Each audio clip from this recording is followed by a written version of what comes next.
Ouf, sacré titre, hein. Bah pourtant, c'est clairement pas clickbait. En effet, Windows vient de mourir. Enfin, pas tous les Windows, mais plutôt deux d'entre eux. Windows 7 et Windows 8.1. Oui, la version entre les deux, la 8 est déjà décédée depuis 2016. En même temps, personne ne la regrette vraiment. Mais qu'est-ce que ça veut dire tout ça? Et surtout, c'est quoi le rapport avec Windows 10? Salut, c'est Léo de la chaîne TechMaker et aujourd'hui, parlons du roi des systèmes d'exploitation pour ordinateur, Windows. Je parle en part de marché, que vous ayez des goûts immondes et que vous préfériez macOS, ça ne regarde que vous évidemment. J'accepte tout le monde ici. En effet, Windows 8.1 vient de rendre l'âme le 10 janvier 2023 et beaucoup ne s'y attendaient pas. En effet, l'annonce de cette fin de service ne date que de juin 2022. Autrement dit, on n'était clairement pas préparé à ça. Alors certes, on parle d'une version un peu bizarre de Windows. Rappelez-vous la sortie de Windows 8 justement, qui n'avait mais alors pas du tout fait l'unanimité. Avec cette envie de se transformer en hybride tactile, notamment avec les fameuses tuiles que la génération d'après n'a pas connues, bravo à vous pour avoir évité ce traumatisme, la version 8.1 était là pour créer un mix entre Windows 7 et Windows 8 et ainsi être un Windows à part entière, mais qui s'appelle quand même Windows 8.1, oui. C'était sacrément confus, surtout que Windows 9 n'a jamais existé par la suite, on n'aura jamais de raison officielle de pourquoi ne pas être passé à ce nombre qui aurait été bien plus simple. Alors oui, il y a des rumeurs dans tous les sens, comme quoi cela aurait posé problème avec les vieilles versions de Windows 95 et 98 qui considéreraient cette version comme un Windows 9X, ce qui sur certains logiciels mettrait un sacré Bronx, mais beaucoup de légendes pour peu de preuves. Il est clair que même si Windows 8.1 était plutôt apprécié dans son ensemble, surtout après 8, il n'avait pas l'affect d'un XP ou d'un 7. Il est donc tout naturel qu'il soit parti dans le cimetière des systèmes d'exploitation dans la plus grande des indifférences, ce qui n'était pas le cas de 7.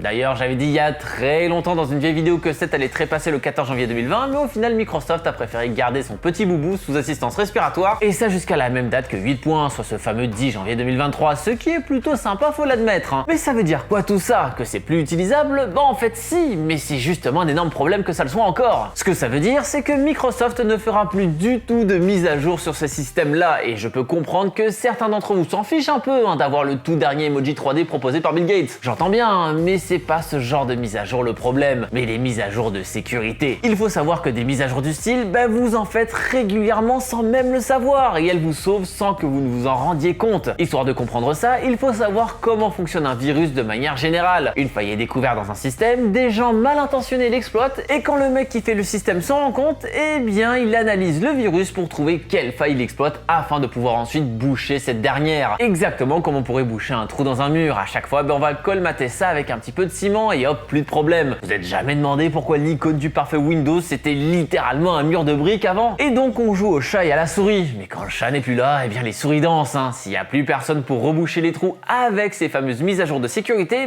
des hordes de souris vont pouvoir passer à travers. Et évidemment, il va y en avoir tout un tas, y compris des failles qui sont potentiellement présentes depuis longtemps mais qui n'ont jamais été exploitées auparavant.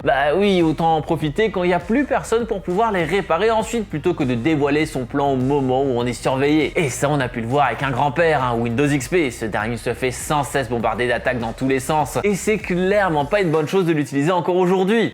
Le monde, il est pas tout noir non plus. Dans des cas extrêmement exceptionnels, il y a toujours des patchs de sécurité qui peuvent arriver en cas d'attaque grave. C'est par exemple arrivé sur XP en mai 2019, malgré le fait que le support est officiellement arrêté depuis le 8 avril 2014.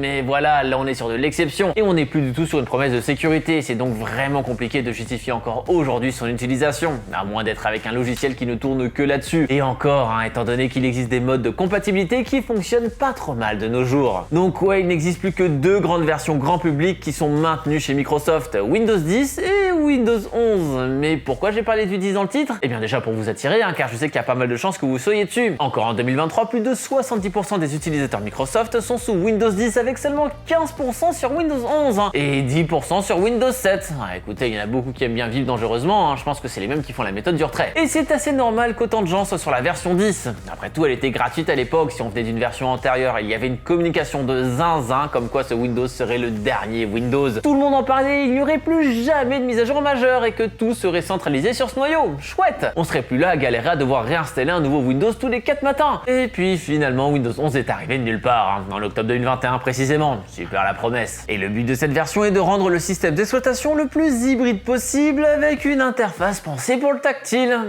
Ça me rappelle une histoire tout ça, non? C'est pas aussi naze que la version 8, on va pas non plus trop aller dans l'abus, mais les mises à jour sont assez minimes et on est toujours en attente de certaines. On a enfin eu les onglets sur l'explorateur de fichiers sur la pris juste une éternité. Et en plus, il fonctionne moins bien que des logiciels tiers comme Clover qui permettent d'ouvrir des onglets bien plus facilement. Ah et oui, on a aussi un émulateur Android. Super hein. Ah, je vous ai pas dit, ça fonctionne qu'avec les applications qui sont sur l'Amazon App Store. Et j'ai entendu dire qu'il y a au moins 20 applications là-dessus, c'est la folie. Blague à part, la sauce ne prend pas des masses. Et donc la meilleure solution pour qu'on arrête de préférer son grand frère, c'est de le buter. Bah oui, aux grands mots, les grands remèdes. Et en effet, Windows 10 a une date de fin de service exactement comme XP, 7, 8 et 8.1 qui vient de nous quitter. Et cette date est le 14 octobre 2025, soit dans 2 ans et 9 mois. Ça paraît beaucoup, mais c'est pas tant que ça. Genre Animal Crossing New Horizon est sorti il y a 2 ans et 9 mois par exemple. Ouais, désolé pour le coup de vieux. Et encore, je vous ai pas dit que Cyberpunk 2077 a aussi plus de 2 ans de son côté. Là, ça aurait été catastrophique. Ça ne veut donc pas dire que votre ordinateur va exploser, mais plus vite vous ferez le changement, plus vite vous vous habituerez. Surtout qu'on connaît déjà le destin funeste de votre version. Je sais qu'il y a 2 écoles très souvent. Tant que ça marche, on touche pas et il y a toujours des améliorations possibles. Et la première école vous voit à chaque fois reporter les mises à jour en vous disant que vous ferez ça une prochaine fois parce que vous êtes super occupé sur vos games de placement sur League of Legends. Et il y a pas mal de chances pour que ça vous fasse défaut. Alors je vous dis pas non plus de vous mettre en mode bêta sur les mises à jour et ainsi être un cobaye pour Microsoft, qui d'ailleurs a parfois fâcheuse tendance à envoyer ses mises à jour sans trop de tests au point que certaines effacent vos données personnelles. Mais sur des systèmes d'exploitation majeurs entiers comme ça, passer à la version suivante sans parler de bêta, c'est clairement une bonne chose à faire. Surtout qu'en soi, la différence entre la version 10 et la version 11 niveau ergonomie, elle est pas si énorme que ça. Alors après, si vous êtes encore sur 7, là je sais plus quoi vous dire, à part bien sûr que si vous faites le choix d'enfin passer à autre chose, passez à 11, pas à 10. Non, parce que clairement, je sais que certains en seraient capables. Alors ouais, je vous conseille de faire la mise à jour le plus rapidement possible, surtout qu'elle est gratuite pour le moment. Alors il n'y a pas de date de fin de gratuité, à l'époque pour Windows 10 par exemple, cela avait duré 1 an, et là au bout d'1 an et 3 mois, il laisse ça gratos car personne n'en a envie. Mais il n'est clairement pas impossible que dans l'urgence finale, Microsoft se dise... Changement de règle! Il y a 145 balles la licence, autant éviter de les dépenser.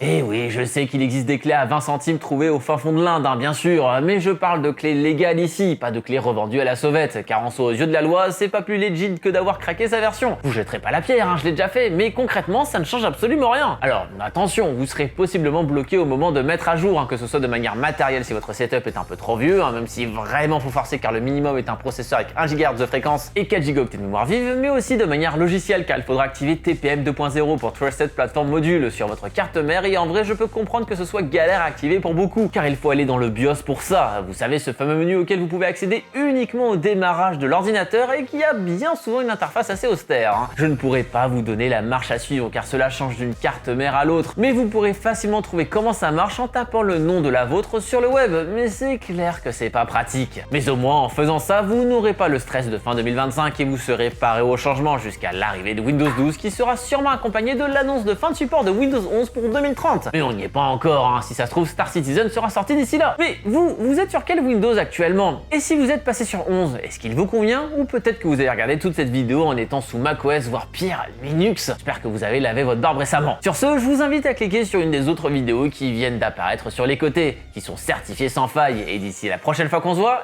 n'arrêtez jamais d'apprendre. Salut!